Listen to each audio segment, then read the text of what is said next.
আসসালামু আলাইকুম সম্মানিত দর্শক। আশা করি সকলে ভালো আছেন। আমাদের আজকের আলোচনার বিষয় হচ্ছে আমরা সময়ে সময়ে আমাদের দেশে দেখতে পাই ইসলামকে অপমান করা হয়, ইসলামকে ছোট করা হয়, অবমাননা করা হয়, ইসলামের পবিত্র গ্রন্থ কোরআন শরীফকে অবমাননা করা হয়। এইসব বিষয় একটা মুসলিম দেশে কিভাবে ঘটে বা ঘটার পরেও শাস্তি হয় না, এই বিষয়গুলো কেন হয়? আজকে আমরা এই বিষয়েই প্রাথমিক কিছু আলোচনা আপনাদের সাথে শেয়ার করব। আশা করি সকলেই ভিডিওটি দেখবেন। আমাদের সবচেয়ে প্রথম আলোচনার বিষয় হচ্ছে বাংলাদেশের মুসলমান সংখ্যা কত? বাংলাদেশের মুসলমানের সংখ্যা হচ্ছে আমরা পরিসংখ্যানে যা পাই 90% প্লাস মুসলিম বসবাস করেন এবং আর বাকি 10% ভিতরে অন্যান্য বেশ কয়েকটি ধর্মাবলম্বীরা আছেন। সবচেয়ে বড় বিষয় হচ্ছে বাংলাদেশের 90% প্লাস মুসলিম দেশ, আর সেই মুসলিম দেশে মুসলিমদের পবিত্র গ্রন্থকে অপমান করা হয়, মুসলমানদের নবীকে অপমান করা হয়।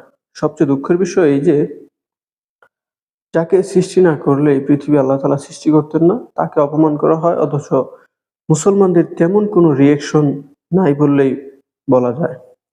এরপরে আসেন বাংলাদেশের প্রশাসন। বাংলাদেশের প্রশাসনে 80% প্লাস উচ্চপদস্থ পজিশন, বড় বড় অফিসার সকলে মুসলিম। হঠাৎ দুই একটা অমুসলিম থাকতে পারে, অন্যান্য ধর্মে থাকতে পারে, ছোটখাটো অফিসার থাকতে পারে।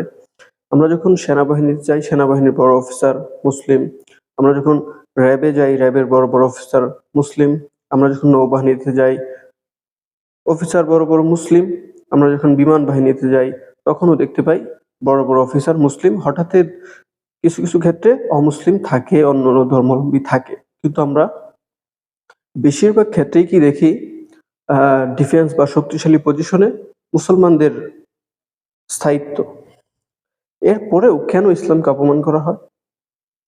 এরপরে আমরা আসছি বাংলাদেশের যত বড় বড় বিচারপতি আছেন, বাংলার হাইকোর্ট বলেন, সুপ্রিম কোর্ট বলেন, যাই বলেন, যত বড় বড় উকিল আছে সবচেয়ে বেশি মুসলিম। 80% প্লাস মুসলিম, বড় বড় পজিশনে বড় বড় বিচারপতি মুসলিম, অথচ ইসলামকে অবমাননা করার পরেও এদের কোনো বিচার হয় না, বা ছোটখাটো শাস্তি দিয়ে ওনাদেরকে লুকিয়ে ফেলা হয়, হাইড করে ফেলা হয়। এর কারণ কি? এরপরে সবচেয়ে শেষের বিষয়টা হচ্ছে বাংলাদেশে সবচেয়ে গুরুত্বপূর্ণ পজিশন উপদেষ্টা পরিষদ। বাংলাদেশে আমার জানা মতে 95% উপদেষ্টা পরিষদ মুসলিম। তারপরেও কেন ইসলামকে অপমান করার পরেও ভালো কোনো বিচার বা কোনো ধরনের দণ্ডবিধি এই বাংলাদেশ কেন দিতে পারে না? এর কারণ কি? এর সবচেয়ে বড় কারণ হচ্ছে, আমি যেটা মনে করি ব্যক্তিগতভাবে, আমাদের বাংলাদেশে আমরা মুসলিম হচ্ছি পরিচয়পত্রে মুসলিম। বেসিক্যালি আমরা পরিচয়পত্রে মুসলিম, আমরা প্রকৃত মুসলিম না। আমাদের অধিকাংশ মুনাফেক। আমরা ঠিকই মুসলিমদের সাথে বলি হ্যাঁ আছি আমরা মুসলিম, অথচ তারা ইহুদি দালালদের সাথে, হিন্দুত্ববাদী সংস্থাদের সাথে জড়িত। তারা ওই জায়গায় যায় বলে হ্যাঁ আমরা আছি। এই ধরনের কিছু রিয়াকশন আমি বড় বড় রাজনৈতিক দলের বড় বড় মহাসচিবদের, বড় বড় উচ্চপদস্থ চেয়ারপারসনদের মাঝে দেখতে পাই। আমি অন্য একটি ভিডিওতে এর বিস্তারিত আলোচনা করব। তারপর সবশেষে আলোচনার বিষয় হচ্ছে, আপনি বলতে পারেন বাংলাদেশের সব বাদ দিলেন, কিন্তু বাংলাদেশ তো বর্তমানে ইসলামিক রাজনৈতিক অনেক শক্তিশালী। ইসলামিক বড় বড় দল আছে। হ্যাঁ, ইসলামিক দল আছে অবশ্য। আদতে আপনি বলতে পারেন জামাত ইসলামী। যদিও জামাত ইসলাম সহি আকীদা ধারণ করে না, প্রকৃত ইসলাম ধারণ করে না, তারপরেও ওনারা চেষ্টা করে, বা এই বিষয়ে আমি বিস্তারিত বলবো, কারণ জামাত ইসলামের ভিতরে অনেক ভুল আকীদা আছে যেটা সহি মদিনার ইসলাম নয়। যাই হোক, এরপরে তাদের কোনো তেমন রিয়েকশন নাই। জামাত ইসলাম তেমন ভাবে কোনো আন্দোলন, তেমন প্রতিবাদ ওনারা গড়ে তোলে নাই। এটা আজকে নতুন না, প্রতি বছরে বছরে সময়ে সময়ে ইসলামকে অপমান করা হয়। ওনাদের এই বিষয়ে কোনো উদ্যোগ নাই, বিএনপিতেও নাই। এরপর ইসলামিক দল আসে, এরপর ইসলামিক দল ইসলামী আন্দোলন বাংলাদেশ, ওনারা সাময়িক কিছু প্রতিবাদ করছে, ওনাদের আরো প্রতিবাদ করা উচিত, আন্দোলন করা উচিত, ঠিক আছে, বিচারের দাবি জানানো উচিত, বা যতটুক সম্ভব এই রাষ্ট্রকে প্রেসার ক্রিয়েট করা উচিত। হেফাজত ইসলাম বাংলাদেশ যদিও কোনো রাজনৈতিক দল না, এটি একটি অরাজনৈতিক দল। হেফাজত ইসলাম বাংলাদেশ আমরা যদি দেখি, সময়ে সময়ে তারা আন্দোলন করেছেন বিভিন্ন বিষয়ে। যেমন যখন ইসলামকে অপমান করা হয় তখন তারা আন্দোলন করেছেন, যখন ইসলামকে নিচু করা হয় তখন তারা আন্দোলন করেছেন, যখন ইসলামের নবীকে অপমান করা হয় তখন তারা আন্দোলন করেছেন, যখন কোরআনকে অবমাননা করা হয় তখন তারা আন্দোলন করেছেন। এই আন্দোলন করতে গিয়ে হেফাজত ইসলামে বাংলাদেশের কত শত কর্মী যারা শহীদ হয়েছেন তার কোনো লিস্ট নাই। আমরা যদি 2013 সালে লিস্ট করি তাহলে আমি লিস্ট সঠিক গণনা করতে পারবো না, তবে আমি চ্যালেঞ্জ দিয়ে বলতে পারি বাংলাদেশে যত বিপ্লব হয়েছে, বাংলাদেশে যত স্বাধীনতা হয়েছে, বাংলাদেশে যত শহীদ হয়েছে 2013 সালে শাপলা চত্বরে 5 মে তার চেয়ে দ্বিগুণ শহীদ হয়েছে মাদ্রাসার ছাত্র ভাইয়েরা।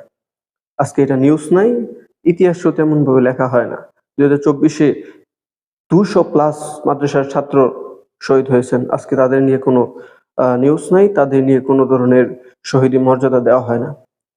বারবার বারবার কেন ইসলামকে অপমান করা হয় এই 90% মুসলমানের দেশে? আপনি বলতে পারবেন? এর একটাই সমাধান, আমাদের বাংলাদেশের মুসলমান হচ্ছে, বেশিরভাগ মুসলমান হচ্ছে নামদারি মুসলমান, পরিচয়পত্র মুসলমান। আমাদের কথা হচ্ছে প্রকৃত মুসলমান হতে হবে। মুসলমান সেজে থাকা উপদেষ্টা পরিষদ, প্রশাসন, ঠিক আছে, বিচারপতি, আমাদের দেশের সবচেয়ে বড় বড় পজিশনে যারা আছেন, উপদেষ্টা পরিষদ বলেন, প্রশাসন বলেন, বিচারপতি বলেন, এর অধিকাংশ পশ্চিমাদের আইন, নিয়ম কানুন এবং ওনাদের কথা মতে। পরিষ্কার কথা হচ্ছে এটা, ভারতের কথা শুনে তারা চলেন। এই গত কয়েকদিন আগে, অনেকদিন আগে বলতে গেলে হ্যাঁ, প্রায় বছর খানিক হয়ে গেল, ইসকন, এর কোনো বিচার নাই আর কি। কয়েকদিন পরে দেখবেন 6-9 করে ওনাকে বের করে দিচ্ছে, অথচ ওনার অপরাধের কোনো শেষ নেই। আজকে দেখছেন আপনি বাংলাদেশে যত গত 16 বছর যারা দেশটাকে কুরে কুরে কুরে খুলকা বানিয়ে দিচ্ছে, তাদের কোনো বিচার আছে? তাদের এই আদালত থেকে ওই আদালত, জেলখানায় তো তাদের অনেক পিআইপি পরিবেশ। কেন? অথচ সিরিয়ায় দেখলেন আন্দোলন হলো, সিরিয়ায় সরকার গঠন করলো, সিরিয়ার সরকার গঠন করার পরে পূর্ববর্তী ফ্যাসিস্ট আমলে যারা বড় বড় মন্ত্রী পরিষদ ছিল তাদের ডিরেক্ট মৃত্যুদণ্ড দিয়ে দিয়েছেন। আফগানিস্তানের কথা বলেন, এরা প্রকৃত ইসলাম ধারণ করে। আমি শেষ কথা বলতে চাই,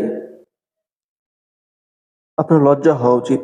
আপনি একজন মুসলিম হওয়া সত্ত্বেও, দেশের এক উচ্চ পর্যায়ে থাকা সত্ত্বেও ইসলামকে অপমান করা হয়, আপনার সুষম কোনো বিচার নেই। আপনার লজ্জা হওয়া উচিত, আপনার লজ্জায় মরে যাওয়া উচিত। আপনি আজকে পুলিশ প্রধান হয়ে ইসলামকে অপমান করা হয়, আপনার কোনো রিয়েকশন নেই, আপনার তেমন কোনো উদ্বেগ নেই। আশা করি সকলে বুঝতে পারছেন বাংলাদেশে কেন সময়ে সময়ে শুধু ইসলামকে টার্গেট করা হয় কেন।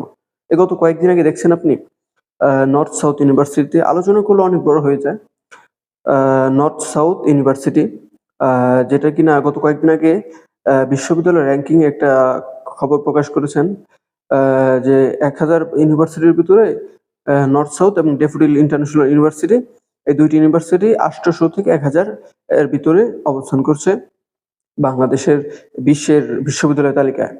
এবং বাংলাদেশের ভিতরে টপ বেসরকারি ইউনিভার্সিটি হচ্ছে ড্যাফোডিল, এরপরে নর্থ সাউথ। এত বড় একটা বিশ্ববিদ্যালয় ইসলামকে অপমান করা হয়। আমার মনে হয় নর্থ সাউথ ইউনিভার্সিটিতে কোনো প্রকৃত মুসলমানের সন্তান ছিল না, কারণ আমি মনে করি প্রকৃত মুসলমানের ছেলে হলে সরাসরি তাকে গর্দান নামিয়ে দেওয়া উচিত ছিল। অপূর্ব নাম মনে হয় তার।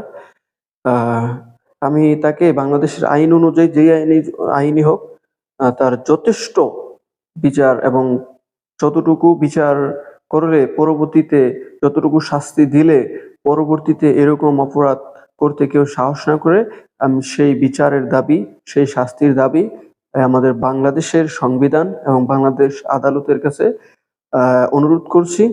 পরবর্তী বাংলাদেশে এরকম কোনো ঘটনা ঘটলে বাংলাদেশের মুসলিম বসে থাকবে না, ডিরেক্ট যেখানে ঘটবে তার গর্দান নামিয়ে ফেলা হবে ইনশাআল্লাহ। ধন্যবাদ সবাইকে। সবাই ভালো থাকবেন, সুস্থ থাকবেন। ভিডিওটি দেখার জন্য অসংখ্য শুকরিয়া। আসসালামু আলাইকুম।